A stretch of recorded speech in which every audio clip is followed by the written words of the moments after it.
afternoon, everybody. It is to provide some terrific entertainment on what is turning into a rather Welcome guys, this is Soihavetoplay and welcome to Master League in PES 2020. I am new to PES, but after trying the Master League for a little bit, I got a few tips. I hope you guys enjoyed, and let's jump right into it. Girona preparing here to be a part of the opening act of another major European club season. This is not a necessarily easy one, but I think about what is the career story that I want to play. Start with a second division team, improve the team, get promoted, and eventually qualify for a Euro Cup and Champions, or you can start with a top team and just play to win all titles possible. Now, of course, this is all your call and preference, and I'm not here to judge. But if you ask me, I like to fully experience the career mode by moving the pieces to build a winning team, get promoted, and perhaps get hired by a better team and win top titles.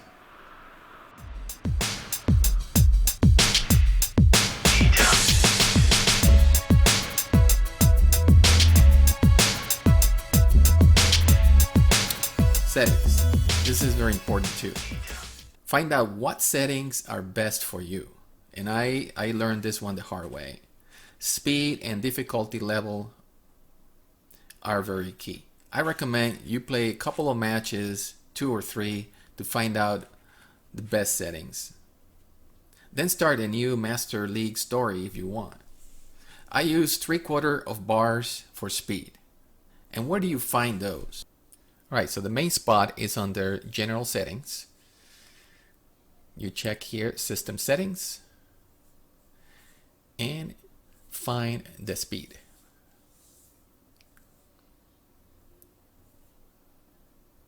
Game speed settings. I use 3/4 of bars on speed. Less is too slow and 4 of 4 is too fast. You can also find the game speed settings under your particular match within Master League. Go to your game, System Settings, and you'll find the game speed adjustment settings there.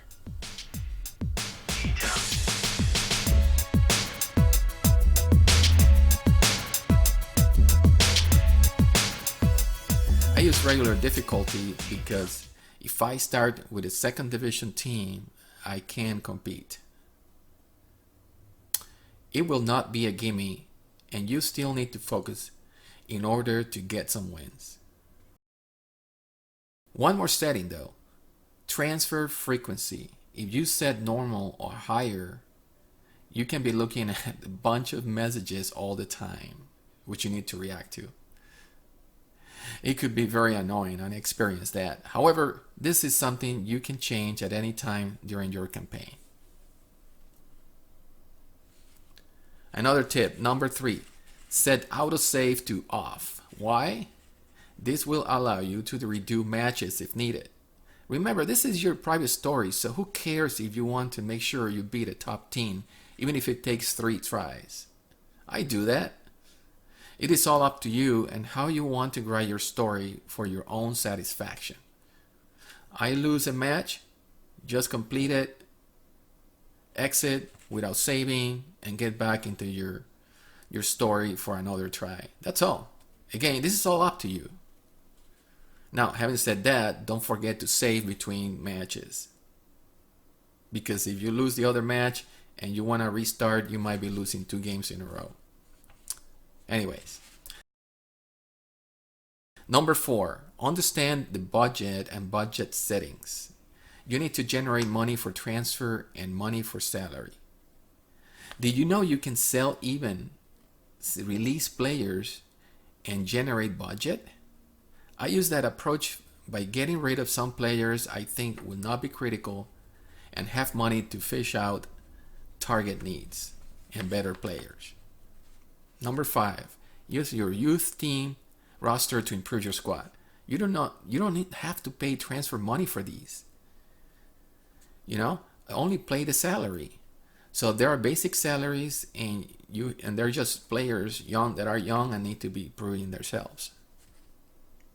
Number 6, just as in my club, players will gain affinity to the position you play them all at.